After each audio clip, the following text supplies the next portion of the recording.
Cement દિગ્ગજ UltraTech cement numbers પાસેથી ઘણી અપેક્ષા છે. જોઈએ કયું અનુમાન બનતું દેખાડી રહ્યું છે. સૌથી પહેલાં રેવન્યુ સાથે શરૂઆત કરીએ. 10% વધી કંપનીની આવક 20,419 કરોડ જે હતી ત્યાંથી 22,510 કરોડ પર પહોંચી શકે છે.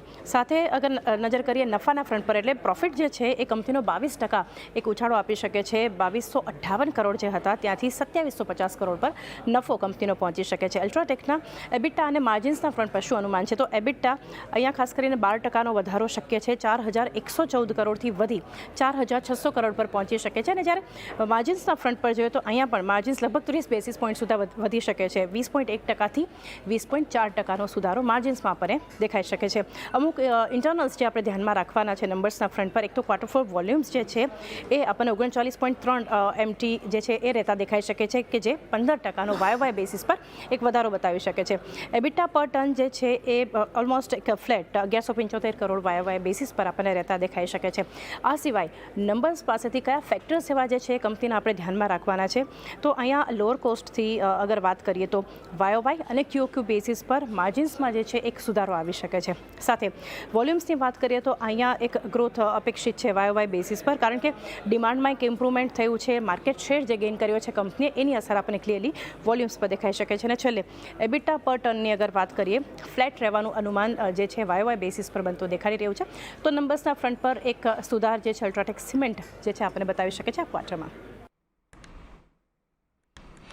એટલે જો આ બધા અનુમાનો પર એક ખાસ કરીને નજર રાખતા રહીશું. આભાર ચાંદની અમારી સાથે જોડાઈને સમગ્ર વિગત આપવા બદલ. તો જુઓ ખાસ કરીને અહીંયાથી રેવન્યુ અને પ્રોફિટમાં આપણને એક સારા ઉછાળાની અપેક્ષા છે. માર્જિન એક સ્લાઇટલી સુધરતા જોવા મળી શકે છે. ખાસ કરીને તમારા કયા આંકડા પર મયુરેશજી નજર રહેશે? આપણે જો ખાસ અલ્ટ્રાટેકની વાત કરીએ તો કારણ કે અત્યાર સુધી આપણે એસીસીના પરિણામો જોયા છે, થોડાક મિશ્ર રહ્યા હતા. ડાલમિયા ભારતના પરિણામોમાં એક સારી આપણને ગ્રોથ જોવા મળ્યો હતો. અલ્ટ્રાટેક માટે કયા નંબર્સ ખાસ તમારા વોચ લિસ્ટમાં રહેશે? આઈ થિંક બે નંબર્સ જેવી રીતે ચાંદનીને કીધું, આઈ થિંક એ તો વોલ્યુમ્સ, કેવી રીતે વોલ્યુમ્સ રહેશે અલ્ટ્રાટેકના, and what is the commentary surrounding volumes. મેનેજમેન્ટને શું લાગે છે વોલ્યુમ્સને જોઈને?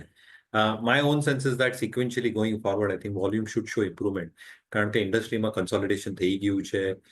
Pricing is probably far more stable. Expectation એ જ છે કે જેટલી ગવર્મેન્ટ પુશ છે અર્બન, રૂરલ, અફોર્ડેબલ હાઉસિંગ ઉપર, રોડ્સ, ઇન્ફ્રા ઉપર, પોર્ટ ડેવલપમેન્ટ ઉપર, આઈ થિંક જે સિમેન્ટની વોલ્યુમ ગ્રોથ રહેશે it should be at least 1.5-2 times of the industry of the real GDP. અને આટલા માટે મારી હિસાબે આઈ થિંક એક 10-12% volume growth the industry can probably expect. Input costs are probably far more stable. અને આટલા માટે આઈ થિંક આ બે નંબર વોલ્યુમ્સ કેવી રીતે રહેશે, commentary surrounding that, and at the same time I think the overall dynamics related to EBITDA, reported EBITDA per ton.